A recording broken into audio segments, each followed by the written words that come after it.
Hello everybody and welcome to our BSI webinar, Are Your Protective Eyewear Products Ready for the 11th of November 2025 transition? My name is Andy Gaskell. I'm a Global Marketing Manager at BSI and I'm delighted to be your host today as we take you through this important webinar topic. Alongside me, we've got two fantastic speakers, Nathan Shipley and Sarah Gibbs.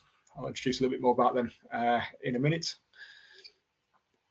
But firstly, I'll just run through a bit of housekeeping and how we're going to run the webinar.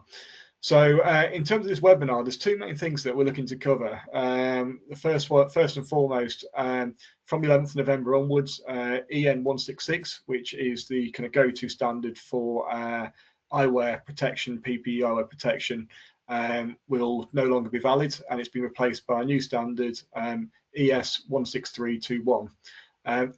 As a first focus of this webinar, we will be, via Nathan, be talking through the key differences between EN 166 and EN ISO 16321. We will talk through the transition timelines and certification pathways. We will talk through the testing offerings for this new standard, including CE and UKCA marking and also the BSI kite mark options. We'll talk to the type of products that it impacts for anything from spectacles, goggles, face shields, prescription PPE and others.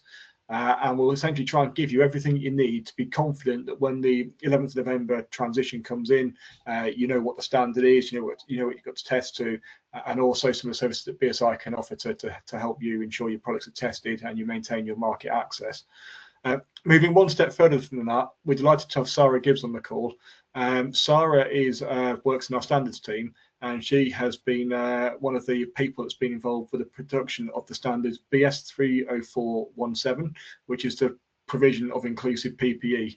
This standard is brand new and it's just been released this week, so it's actually comes at a really good timing for this webinar.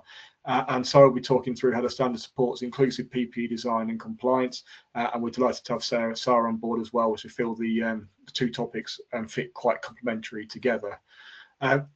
In terms of housekeeping, there'll be a Q&A at the end of the webinar. We'll have kind of 20 minutes from Nathan, 20 minutes from Sarah, and then have around 15 minutes at the end. And you've got a question box, so please feel free to add any questions that you want to ask our speakers in there, and we'll cover it at the end. We won't be doing questions as we go through, we'll cover it at the end. You will get an email, usually within 2 days afterwards, so keep a look out in your inbox, and within that you will get a copy of all of the slides. And so feel free to scribble down what you want, but be aware that you will get the slides anyhow. So you'll have that, and you'll also get a recording of the webinar as well. Within the email to send out, we'll also include our white paper for PP and also a blog. And there's an opportunity, you'll get a feedback form afterwards at the end of the webinar, as all good webinars do, where we'll ask for your thoughts on the webinar, but there'll also be an opportunity to ask for a follow-up from BSI on there as well. So if you want to speak to us about testing of PPE or the new PPE supply chain standard, which Sarah will talk about, there's an opportunity to request further information there, as well as the questions through our webinar. So in terms of our speakers,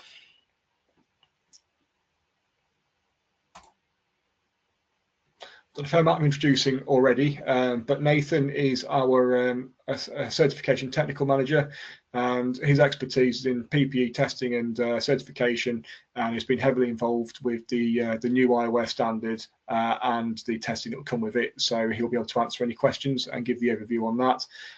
Sarah, on the other hand, is in our standards team, and she has been heavily focused on the BS 30417 standard for the provision of inclusive PPE. It's two different areas of the business, but fitting very nicely into diversity and inclusion, and also PPE and eyewear, which are the main topics of the webinar. So delighted to have both of them on board, and looking forward to good, insightful presentations from both of them. Just before I hand over to Nathan, I've just got a couple of warm-up questions to ask everyone to help get them in the mood for the themes of the webinar. The first one is we've actually got three questions from the CSA group, who have done a survey of nearly 3,000 Canadian women who all use PPE at work, and from their survey of 3,000 people, what percentage reported not wearing any PPE at all due to fitness issues? Is it 12%, 28%, 42%, or 58%? I'll just give everybody 5 more seconds to put their answers in.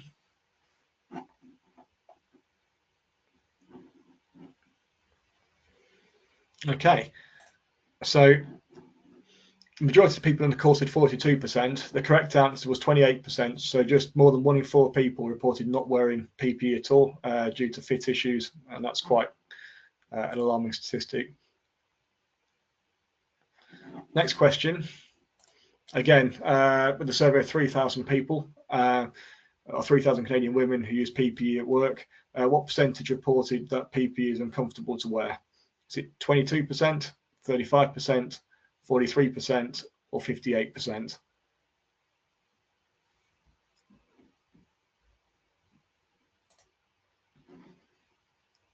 Okay, a fairly even spread throughout the call, throughout the answers. The correct answer was 35%, so well done to everybody who's got that right. Okay. Third and final question before we pass across to Nathan for our first presentation.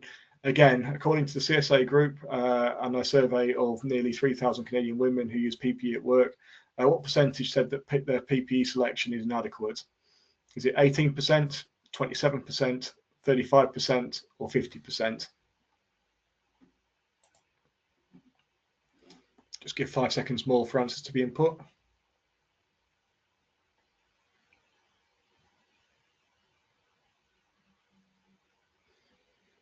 Okay, the correct answer was 35%, which interestingly received no votes from the attendees of the webinar. So yeah, interesting on that front. I hope that's helped, got you in the mood for what we're going to be talking about within a webinar. What I will do is I will pass across to Nathan Shipley, our Certification Technical Manager, who will take you through the ISO 16321 standard and what it means for PPE eyewear. So thank you very much, Nathan. Thanks a lot, Andy. Much appreciated. Thanks for the introduction and getting the webinar started. Yeah, as Andy said, I'm going to be looking at the more technical side with regards to key updates and the application of the new ISO 16321 specifications.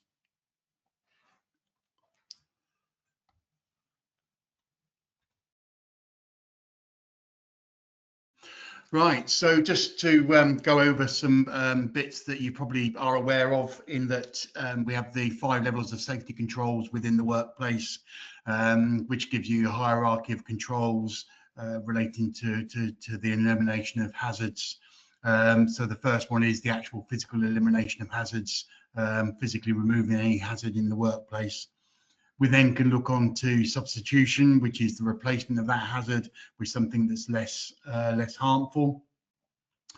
We can then put in place engineering controls, which are designed to isolate people from the hazard, such as guards or the ability to work away from the area where the hazard is present. We can then use administrative controls, which is changing the way that people operate and work in the hazardous environment, to prevent people getting injured or the hazard becoming unworkable. And then the final part that we're probably all involved with as members of the PPE industry is the use of personal protective equipment, and that's providing the workers with equipment to protect themselves and prevent them being harmed if the hazard it can't be removed by any other shape or form. And one thing that we are looking at the moment is the fact that there is an increasingly high amount of diversity and inclusivity in the workplace now than there has been before. And here are some of the comments that we've had relating to the use of PPE by sort of females or by ethnic minorities, where the PPE may not be appropriate or properly fitting. So 50% of those that have been questioned for the experience of incorrectly fitting or improper fitting PPE that they've been provided. 28% do not wear the PPE at work because of issues with fit, and 35% say that the PPE selection is inadequate. So that's just a selection of some of the data that we do have, which sort of segues into Sarah's BS 30417 chat later, in the fact that we have an increasingly diverse, with more females working in the workplace than we have done before. and ethnic minorities, and PPE needs to be provided to those individuals in a manner that is useful, will be worn, and protect them in the unfortunate event if something does go wrong. So one of the things that is changing from that perspective is that the PPE standards for eyewear are evolving, and they're being changed into a suite of ISO 16321 specifications. So the current EN 166 safety eyewear, the EN 175 welding screens, and the the EN 1731 mesh visors used in forestry environments are being changed over to the ISO 16321 suite of standards. These are currently referenced in the official journal for CE marking, and they will fully replace the current standard of EN 166, which I'm sure you're fully aware with, on the 11th of November of this year. Now, the ISO 16321 suite of standards is broken down into 3 parts that have been published. Part 1 covers eye and face protection for occupational use. So this is the equivalent of EN 166 and covers things from safety spectacles, safety goggles, and face shields. The part 2 of the ISO 16321 covers welding equipment.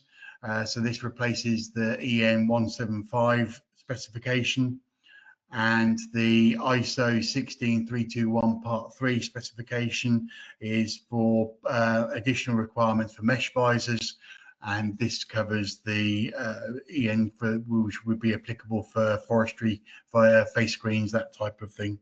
So they all pretty well much drill down onto the part 1, and then they have additional requirements for the specific applications in parts 2 and part 3. There is a part 4, which is a work in progress at the moment. This is in development and is covering the additional requirements to protect against biological hazards.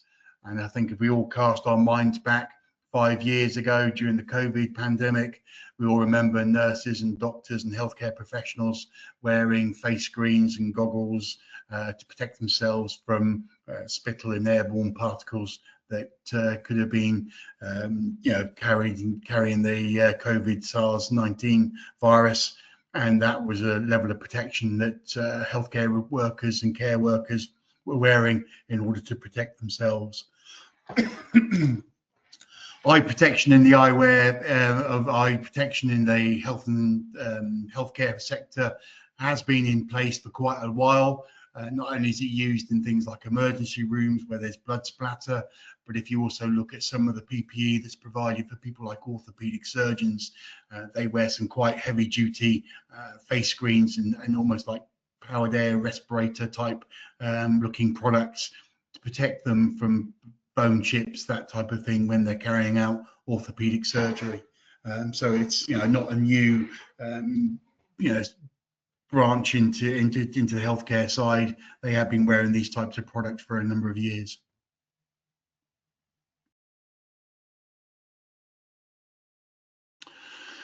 Okay, so that takes us on to our first poll, and we're very much interested to know how prepared you are for the ISO 16321 suite of standards. And there are 4 questions here. Are you already compliant? Are you not compliant, but you plan to be by the 11th of November 25? You're not ready, but you're aware of the changes, or you're not ready at all. So if you want to cast a vote in there, it just gives us an indication as to where you are within the polls.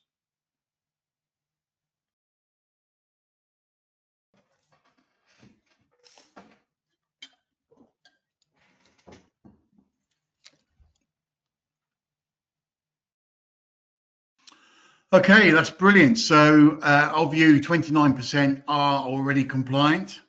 43% are not, but plan to be by the 11th of November. And 29% are not ready yet, but are aware of the changes. And none of you who are on the webinar are in the category of not ready at all. So that's good that there is some awareness there.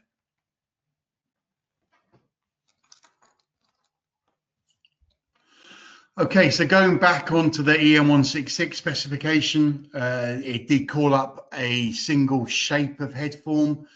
The head form was based in 2 different head form sizes of small and medium.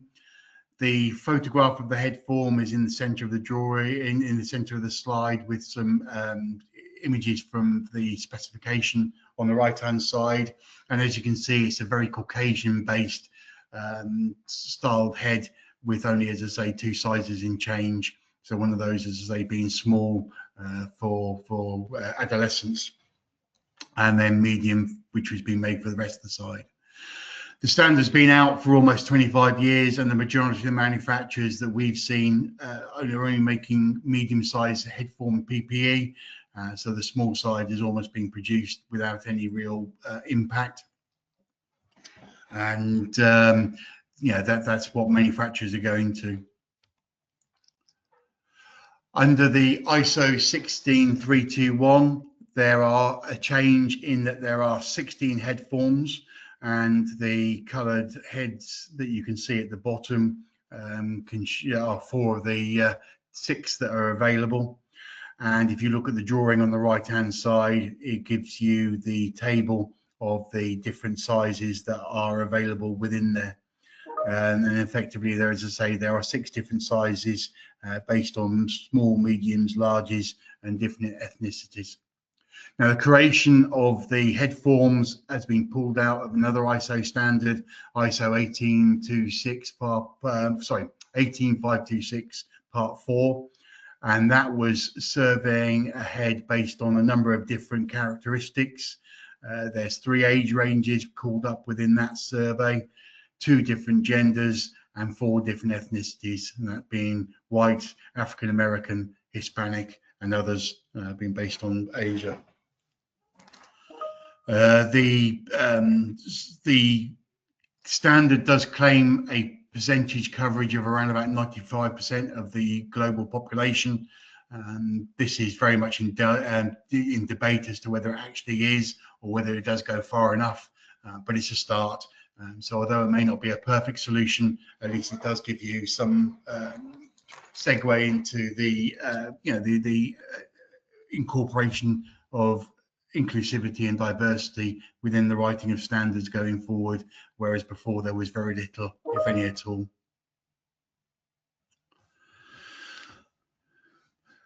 So some of the changes that are occurring within the ISO 16321 is the impacting of the eye protector.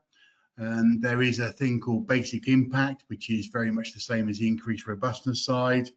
Under the EN 166 side, they're using a 22mm ball bearing weighing 43 grams. Under the ISO 16321, there's a 25mm ball bearing weighing 66 grams that's been used to drop. So there's a higher energy and effort that's been transmitted onto the eye protector, and that it needs to protect against. There is also a high-speed impacting option, which is very similar to the EN 166 standard. There are changes to the velocity speeds, and the levels are called C, D, and E, as well as the impact speed. So a level C is 45 meters per second, a level D 80 meters per second, and then the level E 120 meters per second. They also need to cover orbital protection zones within the head form.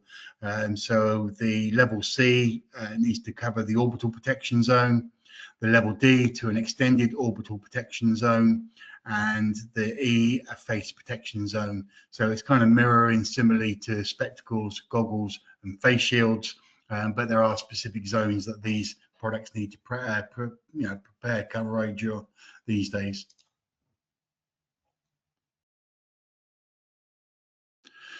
There is also a different type of impacting, in that there is a thing called high mass impact testing, or as an option. As you can see, this is the striker that's from the BSI laboratory, and it does bear an uncanny resemblance to some of the strikers that are used in head protection, for example, for equestrian helmets or motorcycle helmets, that type of thing.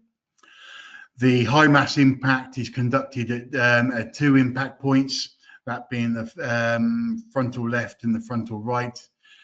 It's basically a pointed steel projectile, and it weighs half a kilogram or 500 grams. So it's quite a big chunky mass that's designed to hit the eye protector. And similarly to the increased basic impact or the high-speed particles, we're looking to see witness marks where the eyeballs will be situated. So it is quite a sort of a beast of a test for eye protection to test.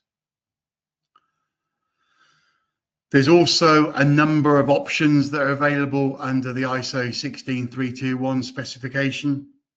Now, there are some options that are very similar to the ones that were referenced in the EN 166 standard. So some of those similar ones are things such as the resistance to fogging. There's the resistance to surface damage by fine particles, or the falling stand type test. There is protection against gases and fine dust particles, protection against large dust particles, and protection against molten metal and hot solids. So they are all still optional requirements that are very similar to the ones called up in the EN 166 standard. There are, however, some new options that have been called up under the ISO 16321 standard. As we've just gone through, there is a high mass impact. There's also protection against radiant heat, which is a similar test clause to some of the respiratory standards for class 3 firefighting face masks. There's also protection against streams of liquids. So this is where we try and spray jets of water or pigment into the eye protector. There's lens assessments for anti-reflective coatings. There is use in explosive atmospheres, and there is also chemical resistance, which is very similar to some of the MED standards, where they wipe on chemicals such as acetone onto the visor and make sure you can see after the acetone's been there for a period of time. So as I say, is a bit of a root and branch look at the ISO 16321 standards. Some are there relating to older EN 166 clauses, and some are brand new that haven't appeared in eye protection before, and some which take a lead from other PPE standard types. So this has shown some differences in the types of marking that appear on the product. So what we have on the left-hand side is the code letters as per ISO 16321. In the middle is the code letter equivalents for EN 166, and some of those codes are read across, but some are different. And then where there's dashes in there, it's where the option is totally new and there is no equivalent to the existing standards. And there's a description to what those are and to what they do mean. Now, this has been a very brief overview, but if you want to take a screenshot or a photograph of this slide here, we have produced a white paper on the ISO 16321 standards. And that covers all the detail in this presentation, plus some extra ones. So if you scan the QR code, it takes you to the relevant place in the BSI website, and then you can get the relevant information, and you can download the white paper on the ISO 16321 suite of standards.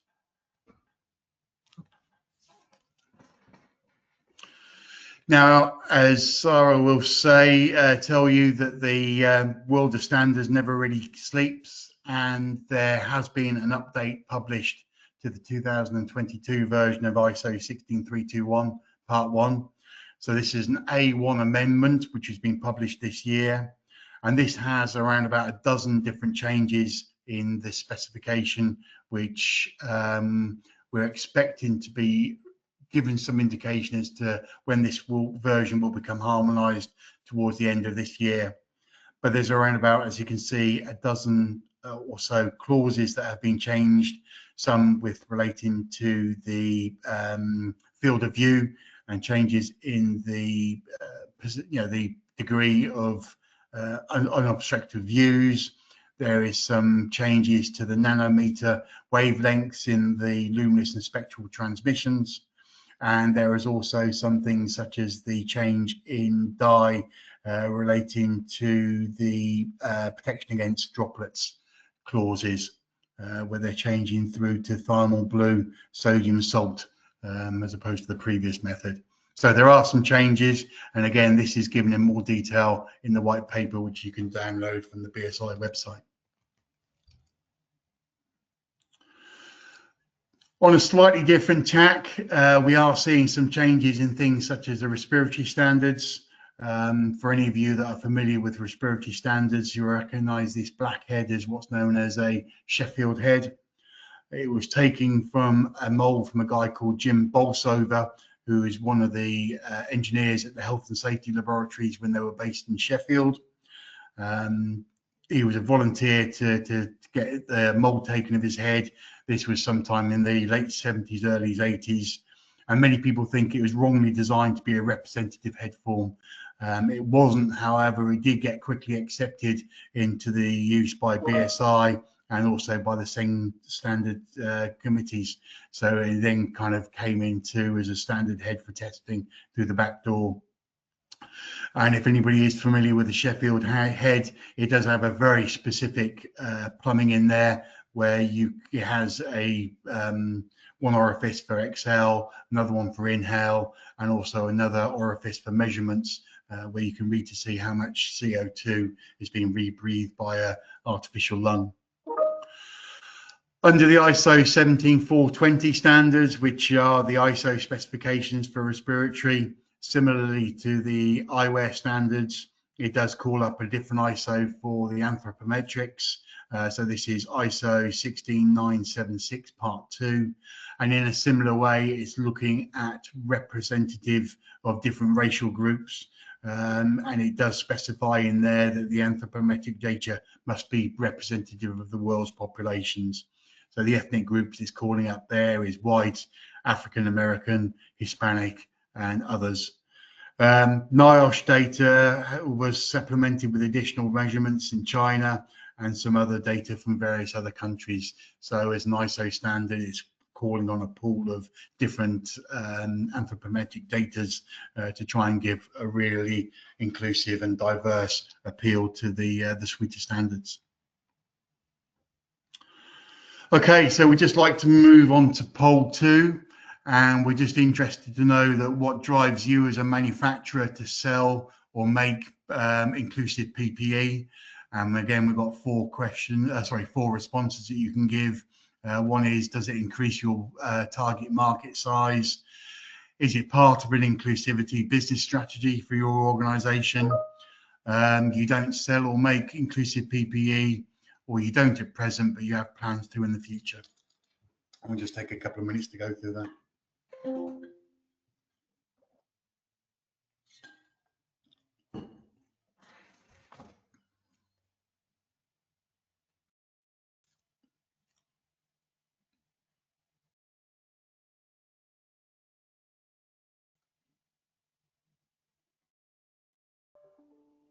Okay, thank you very much. So 25% said it increased your target market size. 50% was saying it was part of an inclusive business strategy. 13% said we don't sell or make inclusive PPE, and 13% says we don't at the present, but have plans to in the future. So, as I say, thank you very much for going through on that. Okay, so before I hand over to Sarah, we've got some key takeaways. So the timescales we're looking at for this is that the presumption of conformity will be removed for CE marking and UKCA marking on the 11th of November this year. The ISO 16321 Amendment 1 has been published, and we're expecting that to be launched into the official journal, or give us some sort of dates as to when that gets transitioned by the end of the year. Touching on to other areas outside of the eye protection side, the ISO 17420, which is for the respiratory standards, has been adopted by Australia, and they're looking to have a transition into that standard by 2030. So the only question really is, if if the Australians are moving into the ISOs for respiratory products by 2030, which may sound a long way, but it's not that long, where else will we be adopting as a region? So yeah, thank you for that. And thank you for paying attention, and your input is very much appreciated. And I'd just like to hand over to Sarah and she can cover her aspects with regards to the BS 30417. So thanks a lot. Thanks, Nathan. Over to you, Sarah. Hope everyone's well and having a good day. It's been a bit of a long one for us, I think, in our second part of the webinar, but it's been lovely to do it and lovely seeing everyone on board. So I'm Sarah Gibbs. I'm a Standards Development Manager for BSI. I look after a number of the PPE committees on both a national level and on a European level. I'm also a former end user in that I used to work in a coal power station and in construction.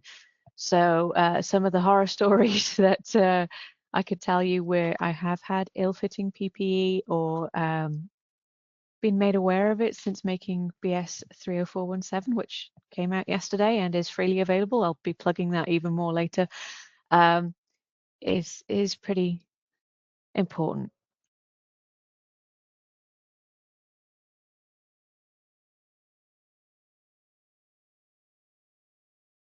Okay, so why do we need inclusive PPE? Every year in the UK, we have 12,000 lung disease deaths and nearly 400,000 cases of other work-related deaths or work-related illnesses in the UK annually. This is a huge figure. These figures highlight the critical importance of effective PPE. They emphasize that ill-fitting or unsuitable PPE is a significant contributor towards these statistics, and especially for underrepresented groups. So you commonly know about as Nathan was going through the head forms and different things like that, they have generally been more towards the male population, and we need to be catering more towards a more diverse population as things are changing as we're going forward. The UK workforce itself is changing. We now have female doctors outnumbering males in the UK. Women's representation in engineering is nearly 17% by 2025, and that's going to go up. And the UK is becoming more ethnically diverse, with projections that by 2063, the white British population will be less than 50% of Britain. And that means that a one-size-fits-all approach is not going to cut the mustard. So we need to be thinking about this before it happens.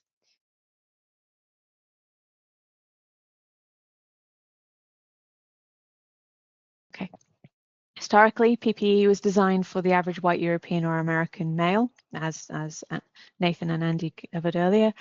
And this approach ignores the needs of women, ethnic minorities, and people with different body types. We're not just talking about women here, we're talking about everybody. We're trying to make sure that inclusive PPE is covering all sizes, all shapes, all needs, all neurodiversities, everything like that, that isn't necessarily taken into account automatically. We're trying to make sure that we are putting those considerations in to make it better for everyone. So well-fitting PPE and finding it for everyone, including eyewear, has been nearly impossible up until very recently.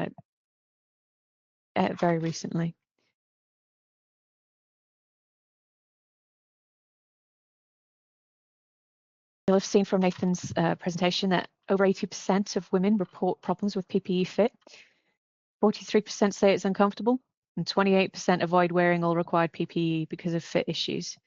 I myself, I will hold my hands up and guiltily admit that I had coveralls that I was given that was meant for a 6'4" man, and I would resort to using Wonderweb to stitch the sleeves up a little bit. I would roll my sleeves up. I had a helmet that would swing around on my head that, you know, it didn't fit me properly, and it was just a case of put up and shut up rather than actually thinking about my comfort and safety.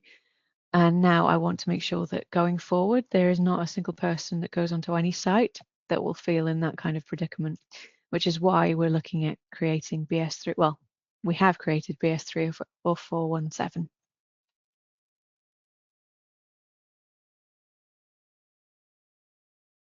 So in this slide, I've given some examples of what actual inclusive PPE looks like. It doesn't look that different from everyone. It isn't a case of putting on a pink high vis. We're not giving women less pockets, and you know, we're enabling everyone to be able to complete their role in a safe manner. So every gender, ethnicity, body type, and job role is being catered towards, and more options, better fit, improved safety for everyone on site. It's always good to have you know, the kind of diversity on site. It brings different aspects to a work environment, and it means that you've got more choice and selection going forward.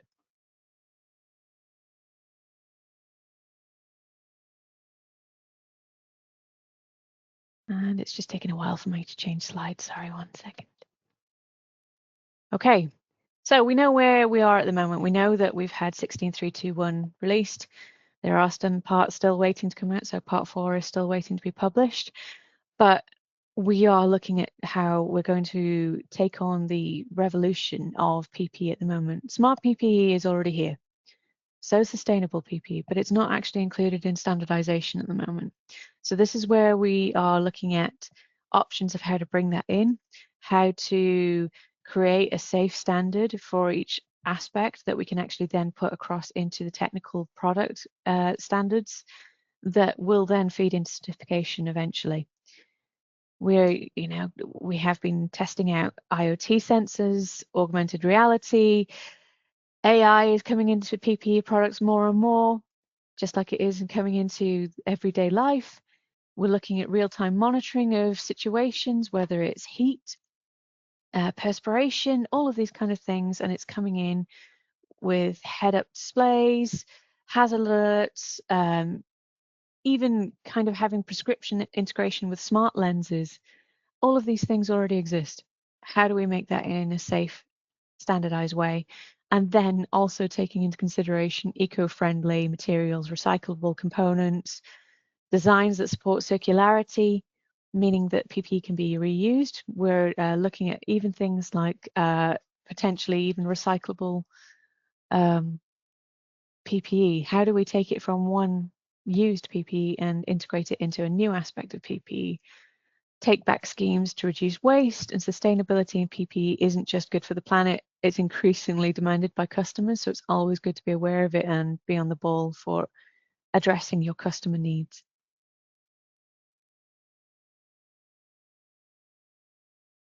So obviously there are the opportunities, but there's going to be challenges with that. It's going to be data privacy issues, discrimination and cybersecurity issues, especially when it comes to the risk of discrimination if digital PPE isn't designed inclusively. Also huge opportunities for collaboration and innovation in the PPE industry, and the need for ongoing dialogue between manufacturers, end users, standardization and regulators. So the key four there. So this is my baby, PS30417 was released yesterday. We have brought an awful lot of cross-sector information across and expertise into several committee meetings and hashed it out on what we think inclusive PPE means in a British environment. It provides practical, person-centered guidance to ensure PPE is safe, well-fitting and suitable for all users. So that's everyone, regardless of gender, body shape, disability or cultural needs. The standard covers selection, provision, fitting, training and ongoing feedback. It's designed to help organisations meet legal duties and embed inclusion into workplace safety culture. And quite importantly, it's free. So if you are interested in it, shameless plug, there is the QR code there for anyone to have a look at it and download that. And hopefully, we're well aware it's not a silver bullet, but it's a step in the right direction. It's there for you to have a look at, and if you want to give me any feedback on that or participate in the future, because there are future steps, please let me know. which fits into my next point of what we're doing next. We are getting MPs involved. We've got parliamentary roundtables, especially around BS 30417. It's going into European level in Sen-Senelec JTC 23 Working Group 6, working on inclusive PPE, and we're constantly looking for ongoing review, user feedback and continuous improvement. So please get involved if you are interested in that.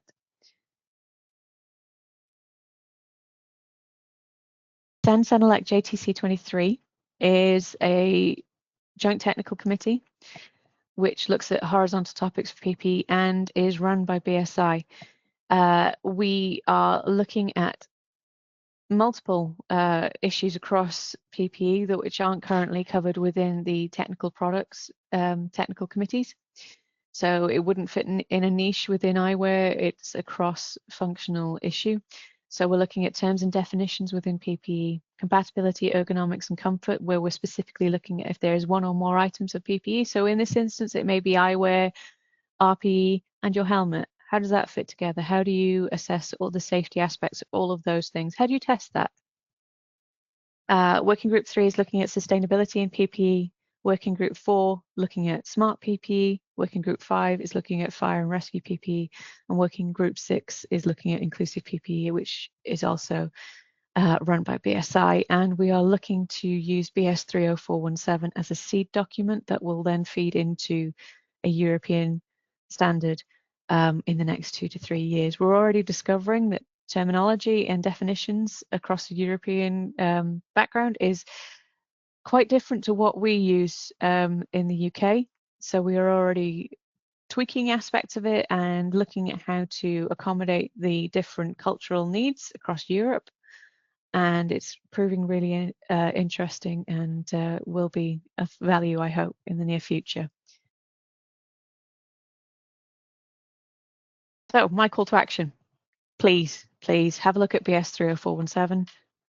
See if you can implement it, see if you can spread the word, because it is free and is meant to encourage inclusive PPE.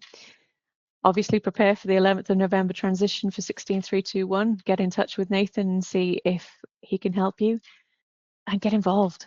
Standardization is there and it changes rapidly. So if you're involved, you can know what these changes are going to be, and it's always good to be informed. And again, I've put a QR code there for BS 30417 if you should need it. Now I'm going to hand back over to Andy. And if you have any questions, please let me know.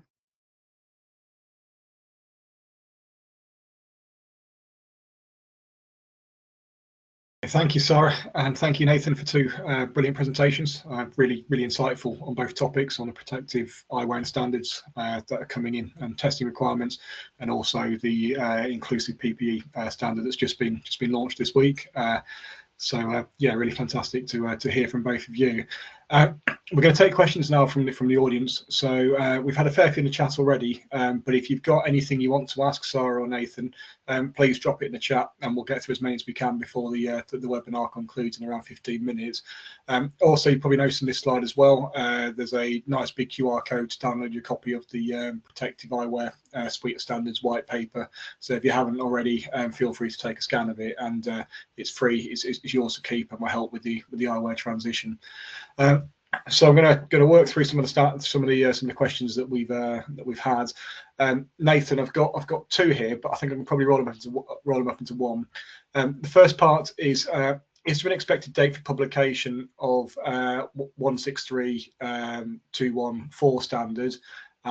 If so, does 16321-4 replace an existing standard? Yeah, I don't know on dates as to when it's likely to be published. It's a work in progress. I don't know. Sorry, you got any feedback on actual publication? I'm just looking along the project page here, and the close of the final vote and the proof for the final version of the standard should be closing by the end of this month. If approved, it will then have to go through typesetting and translation. So I would estimate by December. Okay, thank you very much. Always handy to have somebody in the know in this area. And now on to my little bit. There isn't a specific standard for medical eyewear or biological hazards, those types of things. We did see a big increase when COVID came in with the recommendation 2020-402, where it was looking at technical solutions rather, because of the speed of what was needed. And we're also looking at a different environment. So if you're in a healthcare environment, you're not necessarily going to have naked flames. You're not going to have necessarily mechanical risks to the same sort of extent as you would do in an industrial environment. And a lot of PPE standards are really geared up towards the industrial or type hazards.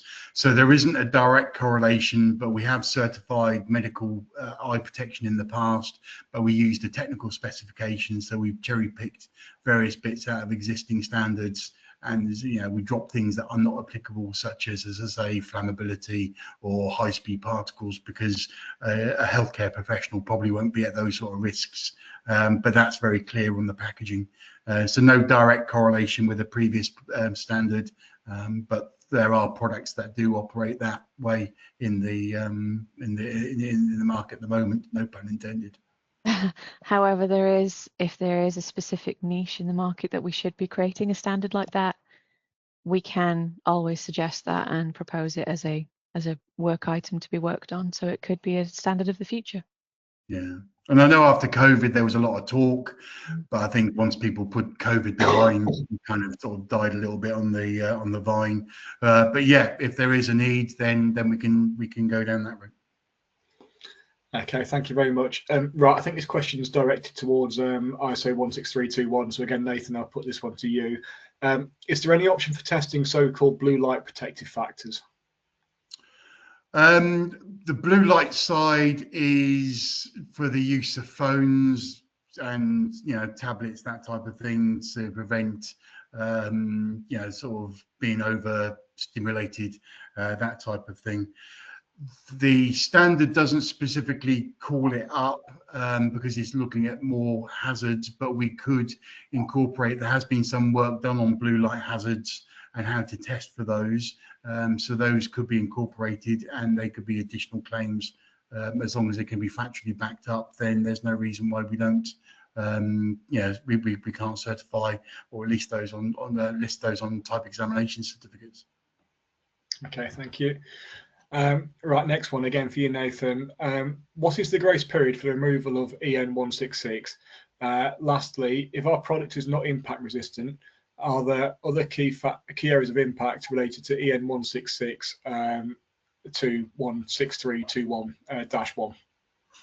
Yeah, so it's not like anything that's EN 166 falls off a cliff at the stroke of midnight on the 12th of November. So if you've got a type examination certificate to EN 166 and that product has a number of years to run on its certificate, you can still technically sell the product and place the product onto the market using the withdrawn standard. It's just if you want to bring new standards in or a modified version of the existing certified product, we'd have to use a state-of-the-art. So that would be an ISO 16321 test program. As well as the impacting, there are a number of differences that do come in. The field of view has a big difference, and we have noticed that with some manufacturers putting products that comply to EN 166 through the ISO standard and struggling to meet the field of view requirements. So there are some changes. They are quite fundamentally different, and because the head forms are different, just because it fitted on an EN 166 one doesn't mean it will fit onto an ISO 16321. And also you've got to be aware as to what head forms you'll want to claim compliance with. As I say, you've got 6 of different shapes and sizes. So a little bit of thought needs to go into what you're going to claim prior to your submission for testing. Okay, thank you. Another on protective eyewear testing. With regards to new impact standards for safety eyewear, do you see much need for D at 80 M/S, as the vast majority of safety glasses will conform to C and goggles to E?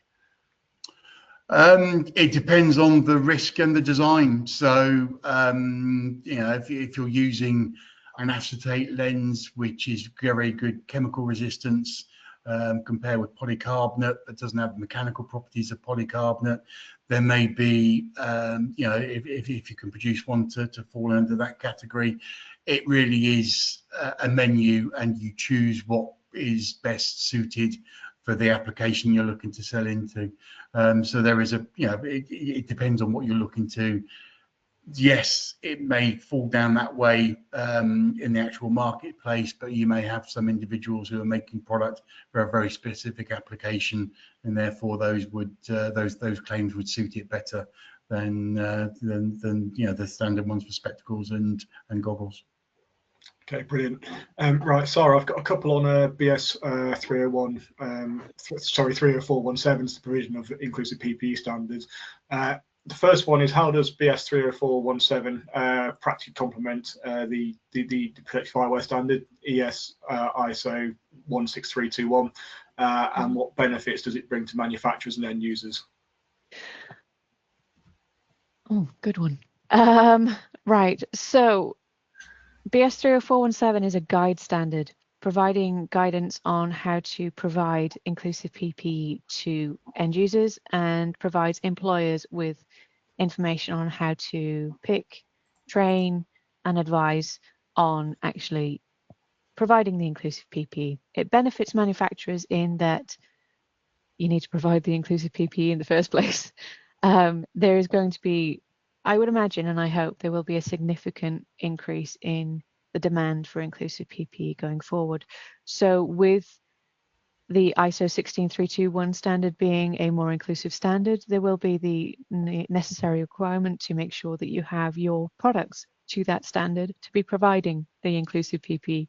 So it's a lovely little circle, I think, of people want it more, the demand will be there, and for you to corner the market, get it sorted and get it tested to that standard. Okay, thank you. The next one I've got is, what practical steps should organisations take to align their PPE procurement and policies with BS 30417? Read the guide. No, honestly, it is a very step-by-step standard. It does break it down quite minutely. It does give a kind of practical approach towards it. And we are going to be looking into producing guides where it gives, and case studies where it provides accurate examples of how it's implemented in real life. But as it's such a brand new standard that it's only come out yesterday, we're not there yet. All I know is that we've had an awful lot of influencers involved, and like I said, a lot of cross-sector involvement in the creation of the standard. So we're really hoping that we're on point with it, and that the guidance is there because it's what's practically been done previously by professional inclusive PPE providers and manufacturers. So in theory, get the guide and use it, and you should be okay. Okay, good stuff. I've got another question where I think read the guide might be part of the response, but we'll let's go anyway. How can organisations assess whether their PPE provision is genuinely inclusive and compliant with the guidance in BS 30417? Okay, so the guide isn't actually it isn't promoting any individual provider or manufacturer of inclusive PPE. It's just a guide to tell you how to pick it in the first place. What I would say is that you will need guidance from professionals, and your procurement specialists will need to be able to understand what standards are, understand how it gets tested, understand how to pick appropriate according to your risk assessments. And it will be a good balance of being able to use all of those tools that are there to be used. We are obviously going to look, and I'm hoping that Nathan is already on board for kind of producing and being able to use a guide for being able to help outside of the standard itself. So it's something that we will be considering in the future. Brilliant. Okay, back to Nathan again. We got a couple more on E and ISO 16321. The first one, our test labs, that would be BSI's test labs, set up for the new testing requirements, for example, suitable coverage of head films available?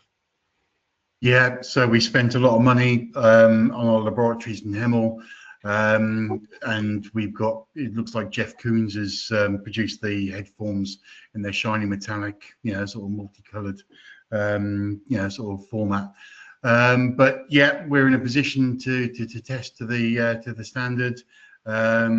We have done some work on it so far, but yes, we're in a position to test and certify and get those products approved. Okay, so the takeaway message from that is our labs are ready to go, and we're in a position to help people meet this new standard with the 11th of November transition. And as I say, we've got the white paper out there for a bit of thought leadership. We're doing activities like we had the workshop last Wednesday. We've got the webinar today. So we're trying to sort of help people through this situation. Brilliant. Next question. Are there any impacts to EN 167 and EN 168? Well, 167 and 168 are both test method standards, one for optical and one for mechanical tests. So yes, there are, in that ISO 16321 refers to its own ISOs as test methods. So yes, there are, and as part of the withdrawal, it will also cover EN 167, EN 168, and also the other standards that are called up, such as 169, 170, 171, 172. So because as I say, the test methods are different, it's there is an impact on the existing suite of standards that have been published under the EN remit. Okay. Next one, which elements of the new 16321 testing do you think could present the greatest challenges, and how should manufacturers prepare for them? Yeah, so I mean, we've done some area coverage assessments, and that's been quite fundamental because that's the shape of the eyewear, and the method of working out the area coverage is different, and it's also different to the 6 head forms that are that have been produced. So, and that has a fundamental impact on the design of the eye protector. So before you even go on to anything like the protection characteristics, like impacting or anything like that, if the shape of it is incorrect, then there's no point in progressing any further. So that has been a bit of a hurdle for some manufacturers. As I say, the mechanical impact is a bigger energy being applied to the eye protector, and you've also had things such as, I say, the high impact striker, which is new. But I think if you had to sort of boil it down into one test, it's probably the things like the area coverage, which is quite fundamentally different, and you could trip you up at the first stage effectively. Okay, thank you very much. Right, I think we've got time for one last question. With regards to the lens markings, the lens markings being C, D, or E for the new impact standard, to the untrained wearer, this could cause confusion with CE markings. Yeah, good point. One of the things that is required within the user instructions is that you do explain what the markings are. So one of the things that the certification manager will be looking at is the clarity of the markings and ensuring that any information that's contained in there is portrayed in a manner that's workable. So, but yeah, that is a very good point. But people will be putting their effort in, and that may be something that's worthwhile feeding back up. The problem with product standards is that they don't necessarily relate to certification marks. So it's an ISO specification relating to how the product performs. When you're claiming compliance to a European regulation, the PPE regs don't refer to the marking requirements in the standards. So there's a little bit of isolation from that perspective. But hopefully with the checks and balances in place, that will be clear in the user instructions. Brilliant. As we reached the end of our hour, I'm going to call our webinar to a close. So before finishing, I'd just like to say thank you to everybody who's taken time out of their day to join us. I hope you found it useful and informative. And I'd also like to say thank you to Sarah and Nathan for their really insightful presentations, for taking time out of their day as well to join me on it. As a reminder, you will get a feedback form after the webinar. Please let us know what you thought of it. All of your feedback is really valuable to us as it helps us improve what we do. There's also an opportunity to suggest any kind of future webinar topics that you'd like us to cover. And if you want a follow-up from BSI, if you've got a piece of eyewear that needs testing also, please mark it on the form and we'll be happy to get in touch. And I guess the same if you want to get involved with SAR and the BS 30417 standard, there's an opportunity there as well. And you'll get an email. We usually try and get it out within the next 48 hours, containing the slides and a recording from today's session, as well as a link to a blog as to what to do for the next steps for the eyewear standards, and a link to the white paper as well. So please look out for those. I just want to say thank you very much for joining, and enjoy the rest of your day. Thank you for joining us. Thank you.